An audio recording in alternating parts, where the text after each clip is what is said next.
मिलेगी। इस फिनोमेना को आगे मैं पढ़ाऊंगा चार्जिंग बाय इंडक्शन में, तो वहां बताऊंगा। 3 बातें इंपॉर्टेंट हैं।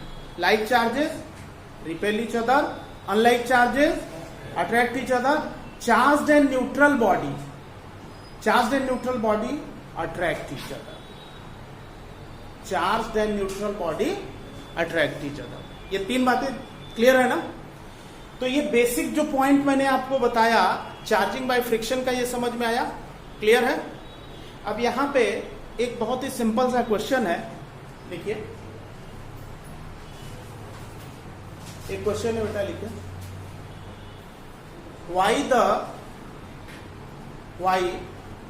क्वेश्चन लिखो बेटा, why the tyres of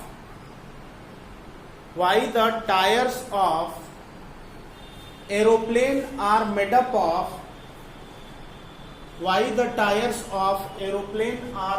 of conducting rubber? Explain. Why the tires of aeroplane are made up of conducting rubber? Explain.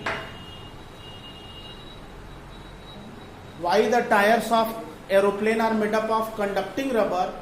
Explain. बेटा देखिए, नॉर्मल जो व्हीकल्स हैं, कार, बस, ट्रक, बाइक के टायर नॉन कंडक्टिंग होते हैं, ठीक है। बट एरोप्लेन का टायर कंडक्टिंग रबर का बना होता है, यानी मेटल मिक्स होता है उसमें, उसके थ्रू इलेक्ट्रिसिटी पास कर सकती है। लेकिन बस के टायर के थ्रू इलेक्ट्रिसिटी पास नहीं कर सकती। तो क्या रीजन है कि एरोप्लेन का टायर कंडक्टिंग रबर का बनाया जाता है और कंडक्टिंग रबर का टायर बहुत ही कॉस्टली होता है, लेकिन उसके बिना काम नहीं चलेगा?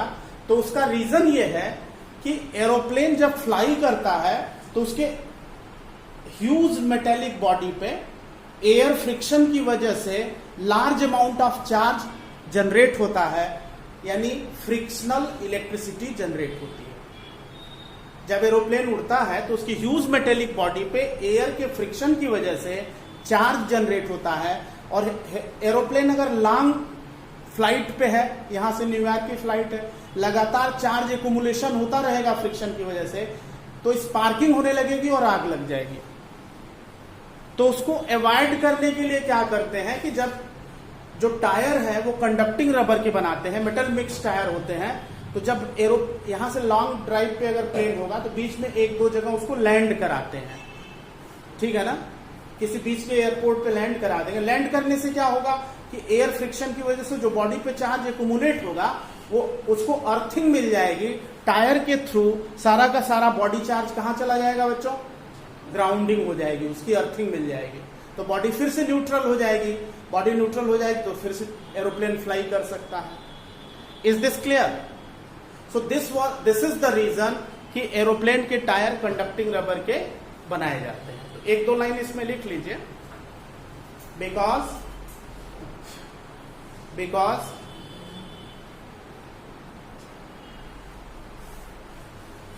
due to air friction,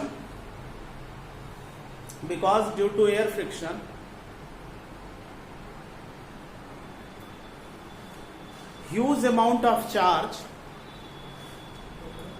due to air friction, huge amount of charge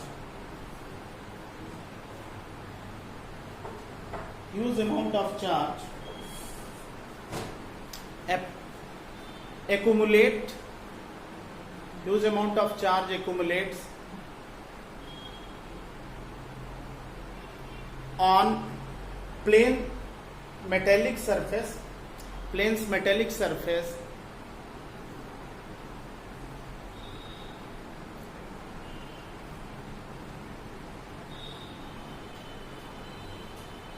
which can cause fire asset due to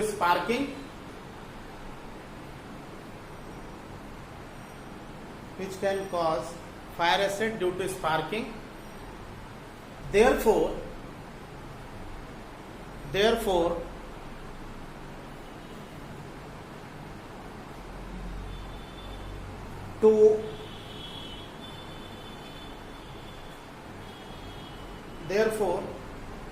to provide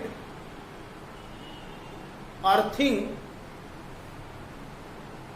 to body charges, to provide earthing to body charges of plane tires are made up of conducting rubber. इतना भी आप लिख देंगे तो sufficient होगा।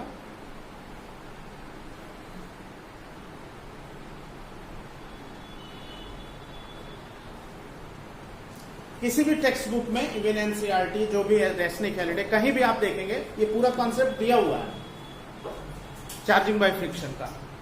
और इसके बाद जो दूसरे, ये हम लोगों ने फर्स्ट प्रॉपर्टी डिस्कस करी, क्या नाम था बच्चों? Charging by friction. अब इसकी दूसरी प्रॉपर्टी है, it is also given everywhere, और इसको कहते हैं चार्जिंग बाय इंडक्शन। क्या कहते हैं? Charging by induction. हेडिंग डाल दीजिए, charging by induction. Charging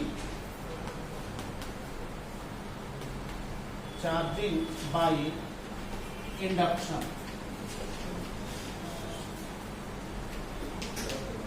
charging by induction, bracket में आप लिख सकते हो इंड्यूस्ड इलेक्ट्रिसिटी। ब्रैकेट में आप लिख सकते हो चार्जिंग बाय इंडक्शन, और ब्रैकेट में आप लिख सकते हो induced electricity. Induced electricity, induced electricity. देखिए बेटा, चार्जिंग बाय इंडक्शन को समझने के लिए आपको इसमें स्टेप वन मैं ले रहा हूं, एक लाइन लिखिए।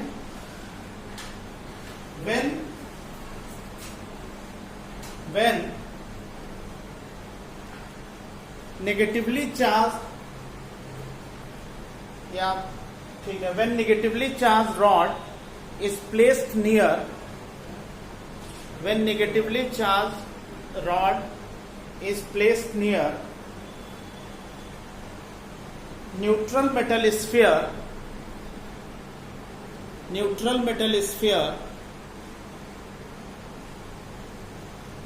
then due to electron polarization,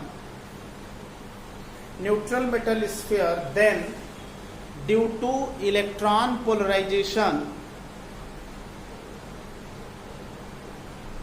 opposite charges will appear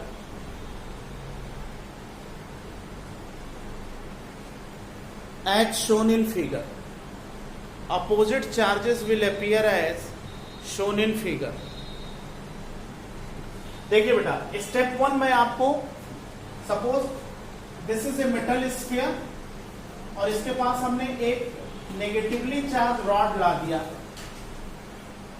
इस न्यूट्रल मेटल स्फीयर के पास एक नेगेटिवली चार्ज रॉड लाया, तो होगा क्या कि इसके अंदर जितने भी इलेक्ट्रॉन हैं वो इस रिपल्सन की वजह से पोलराइज होकर के राइट साइड में चले जाएंगे, इस सरफेस पे आ जाएंगे। इस मेटेलिक स्फीयर के जो इलेक्ट्रॉन्स हैं इस रॉड के रिपल्सन की वजह से पोलराइज हो जाएंगे। पोलराइजेशन का मतलब होता है अपने प्लेस को चेंज करना।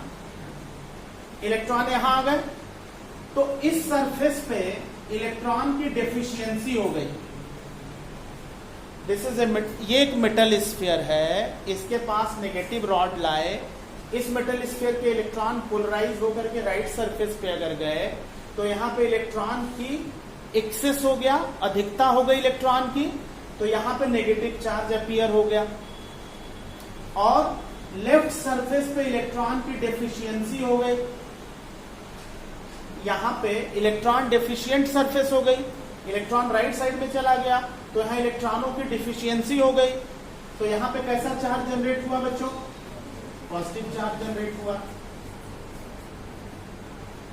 दिस इज न्यूट्रल, ये एक न्यूट्रल मेटल स्फीयर है। जो ही हम इसके पास नेगेटिव रॉड लाते हैं ये सरफेस नेगेटिव और ये सरफेस पॉजिटिव हो जाती है इलेक्ट्रॉन पोलराइजेशन की वजह से। अच्छा, आप मुझे ये बताओ कि अगर मैं पॉजिटिव रॉड लाता तो इस सरफेस पे कैसा चार्ज आता और इस सरफेस पे श्योर।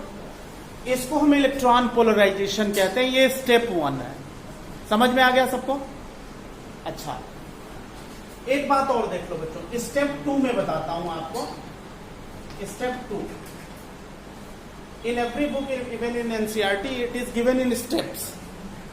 स्टेप 2 में क्या किया कि सपोज कर लो, स्टेप 2 में क्या किया गया कि this surface positive charge, this surface negative charge, negative surface की अर्थिंग कर दी।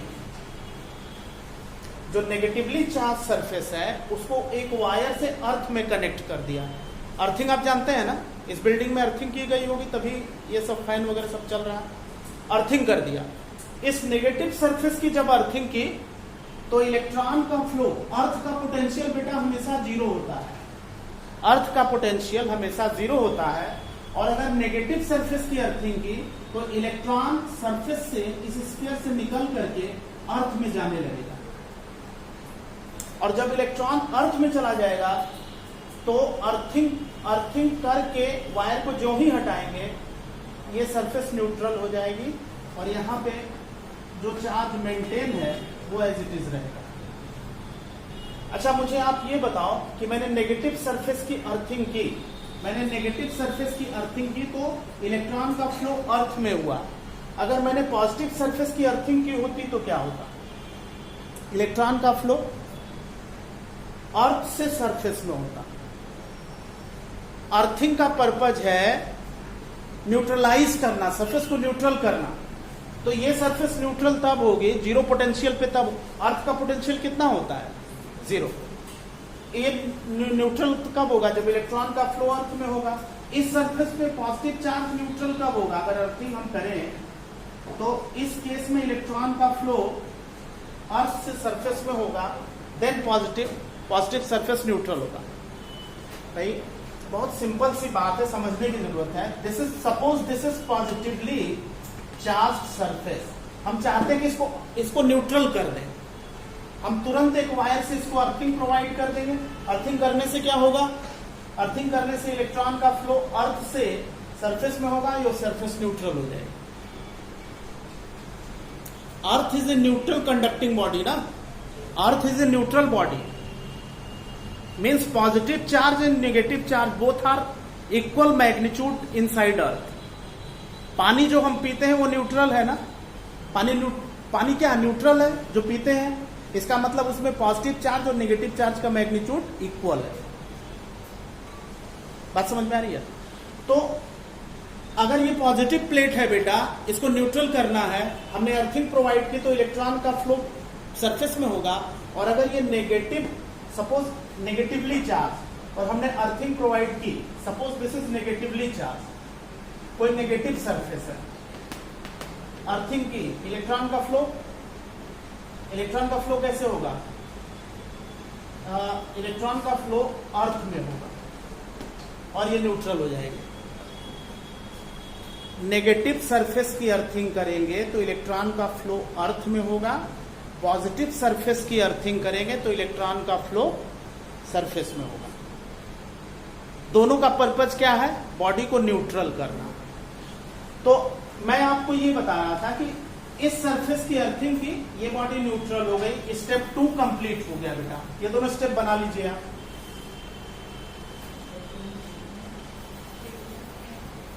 ये 2 स्टेप बना लो बच्चों। क्वेश्चन कैसे आ सकता है? क्वेश्चन इस पे कैसे बना है? किसी भी न्यूट्रल बॉडी को बिना टच किए हम चार्ज कैसे कर सकते हैं? तो बाय मेथड ऑफ इंडक्शन। लिख लो। स्टेप 1 में लिखा था ना, बना लिया फिगर। स्टेप 2 का फिगर बना लिया, एक लाइन लिखिए।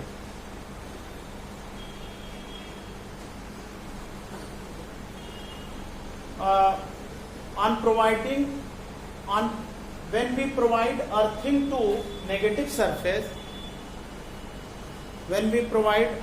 to negative surface,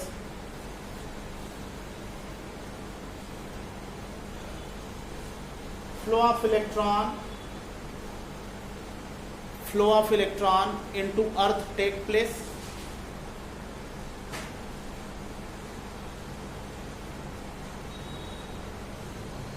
Into earth take place as in figure, वो तो बना ही लिया आपने। स्टेप 3 देखो बच्चों, एक लाइन लिख लीजिए। स्टेप 3 में एक लाइन लिख लीजिए।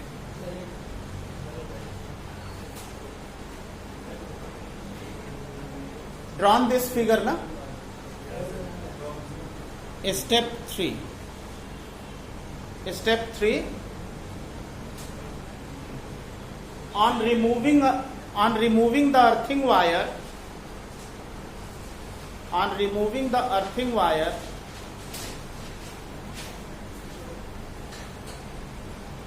positive charge on left surface remains bounded.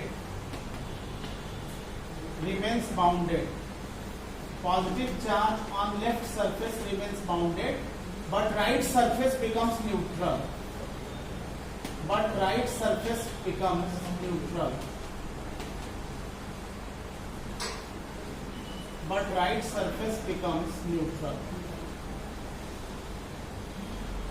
Earthing wire को अगर हटा देंगे, कनेक्ट करके अर्थिंग वायर रिमूव कर देंगे, देन राइट सरफेस तो न्यूट्रल हो जाएगी, बट लेफ्ट सरफेस पे पॉजिटिव चार्ज मेंटेन रहेगा इसके अट्रैक्शन की वजह से।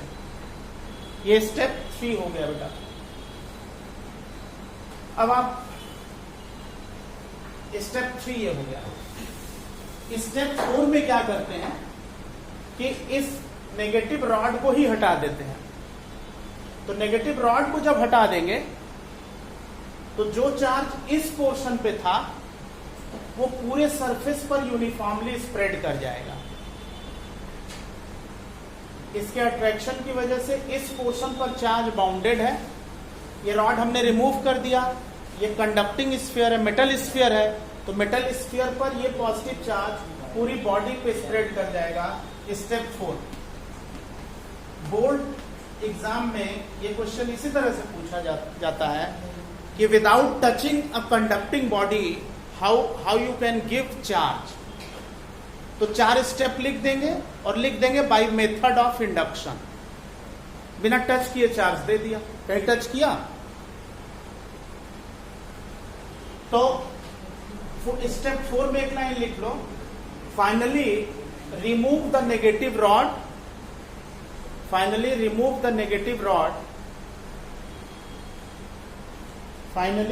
the negative rod and a sphere will become positively charged. A sphere will become positively charged. Means जब आप इस रॉड को हटाएंगे तो ये स्फीयर ये चार्ज इस पूरे सरफेस पे स्प्रेड कर जाएगा। इस तरह से एक neutral metal sphere positively charge हो जाएगा। तो चार्जिंग बाय इंडक्शन का कॉन्सेप्ट समझ में आया? Is this clear? Without touching हम किसी बॉडी को चार्ज कैसे दे सकते हैं, इस फेनामेना को कहते हैं चार्जिंग बाय इंडक्शन। क्लियर? ठीक है, आज इतना रखते हैं, बाकी फिर नेक्स्ट क्लास में डिस्कस करते हैं।